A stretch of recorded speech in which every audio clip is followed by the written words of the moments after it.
Alright, been out of town for the past few days, and I just came home, not too long ago, and there were these two packages waiting on the front porch for me.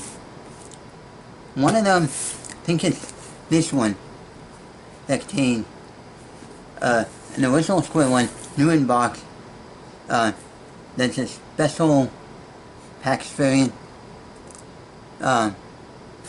and then here's another one, another pack that contains, like, I think this one contains, like, a lot of, like, a set of five, 2x2's Rubik's brand that are from the You Can Do the Cube, branded edition one. And let me open up this one and show you all what's in it. Okay, so yeah, and this is the five, You Can Do the Cube, 2x2. And now, the You Can Do the Cube, program was set up like about 13, 14 years ago. And it was like a program that included like a solving guide and some cube.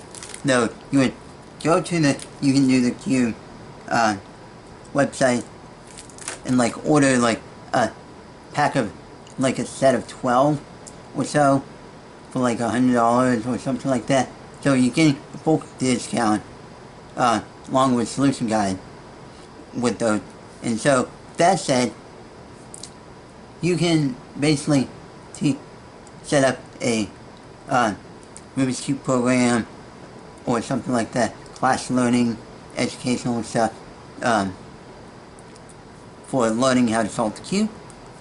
But the thing is, the Rubik's brand cube are not always known to be the best of the best speed cube or the best turning cube in the perspective of a speed cuber. Like if you were to go over to local toy store, retail store that sells these Rubik's brand cube, and no matter when you bought it within the past, 10, 15 years or so, you would get like those. It depends on when you bought it, well, depending on what variant you got, whether it's the original 1.0, the 2.0, or the 2.5 variant and stuff. And those typically, right out of the box, if you bought the standard non-speed cube variant, they're not always good right out of the box. This is actually decent out of the box. And this is like the 2.0.2, like the 2.5 variant or something like that. The most recent variant of the 2x2. And it's actually not too bad. No. And now I own this variant. This Rubik's branded variant of the 2x2. Let me go open up the rest of these and see how good all of them are. But the thing is, when I saw this, I was like, okay, that's cool, 5 of them altogether. And if I saw like someone was selling just one of them, that would have been even better. But this was like about, decently good, and I don't remember what I paid for it. But what I did was, when I saw it, it was like originally like $20, something like that. Then I sent the seller an offer because they had like an option of buy now for the price that they listed, or like send an offer. And I sent like, I think it was $15, and then the seller responded back at a little higher price, and so I accepted that and was like, alright, fine. So, And so, yeah. So far, the ones that I've opened up turns actually good. No. Yeah. And really, technically, I just want one of these for my collection.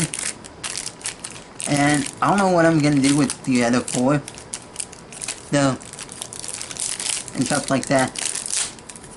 But yeah, I'll probably keep them. But yeah, there's that. Alright, decent.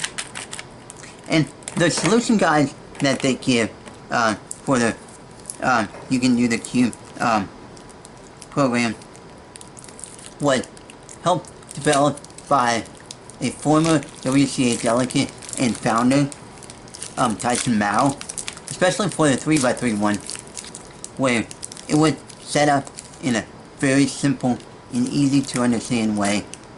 And back in 2007-ish, when I first found out about this, and I learned that from that solution booklet guide that they had, because I was like, I found it, put it out, and learned from it, because it was set up in a way so that it has guided pictures that show you how, what move, what the algorithm, the notation, it corresponds to what move goes. So it's like the right, so it's like if you see an algorithm that, the student algorithm, which is RU, or prime, U prime, something like that.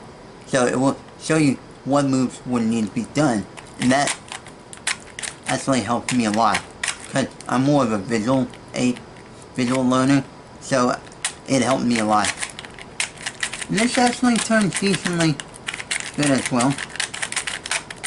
So all these turn actually really good, though.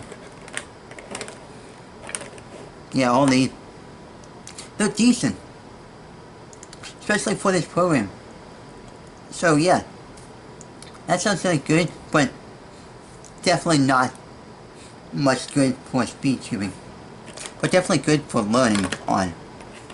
And then, now opening this packet, which should contain that Square-1, the original Square-1, so, from 1992, still here in the box,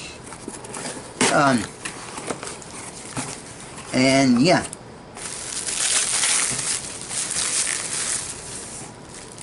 I did see one of these, this package variant, for sale about 5 years ago, with, 5 or 6 years ago, something like that, and I almost bought it, so, but I shared it on Facebook, and, with one of my, groups that I'm in, and someone over there bought it before I could,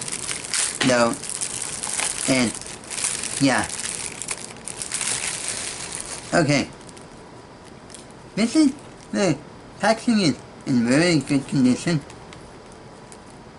Now, and this is, sold under the Pavilion toy brand, which is actually, if you can read here, it says, 1992 Jeffrey Inc., distributed by Toys R Us Inc., Paramus, New Jersey.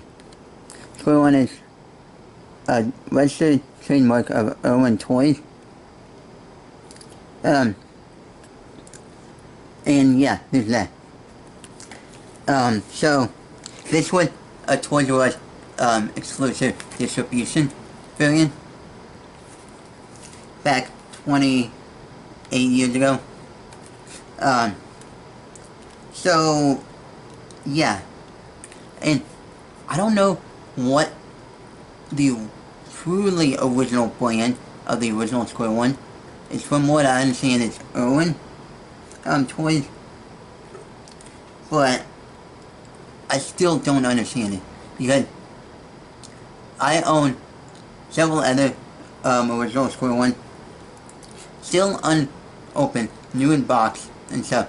One from Milton Bradley, and then another one from a Japanese company that I think Takashi Original, I don't remember, but yeah.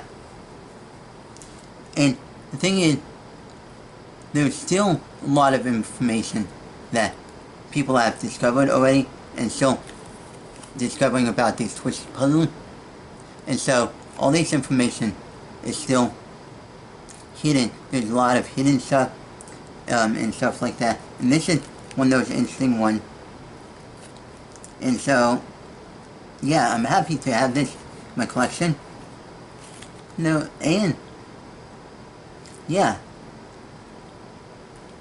If you look under here, now, the Square-1 logo, and underneath the Square-1 logo sticker, the font and stuff, it says U.S. Design Patent, blah blah blah. While some of my other original one that I have that is on that's already open, which is this one, just says Square-1 on it. No, yeah. And there have been like several other variants of it where it's like super cubics, and some other weird names for it, though, and color variants, like sticker color scheme variant and stuff like that. But I don't understand the real.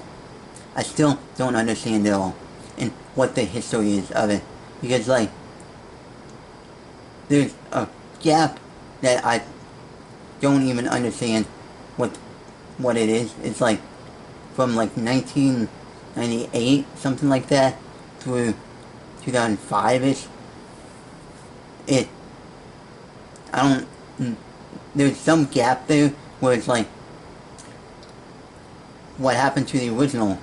And then when I was starting speedcubing, and then like back to 2008, 2007-ish, everyone was talking about like, for Square-1, there was this original 1990s one, there was the MFA version 1, and then there was like some cheapo generic ones, and I mean, like, really, I don't understand the deal with it. And then now, it's like you see, like, Moe, YJ, Houston, and some others here and there, though, that have produced some, and they're more speedcube worthy, with more up-to-date modern mechanisms and stuff, magnetic and stuff like that. But yeah, this is one of those WC puzzles that has a strange history behind it, and the distribution history and the production history as well, and like who actually had the right to produce it, and for how long, and who had the distribution rights and stuff like that. And around that same time, in the mid-90s, early 90s, Rubik had this weird distribution history as well, where they branched out away from Ideal and away from Matchbox to distribute some of the puzzles throughout the world. And so it's kind of weird. The mid-90s, early 90s was a weird thing for twisty puzzles.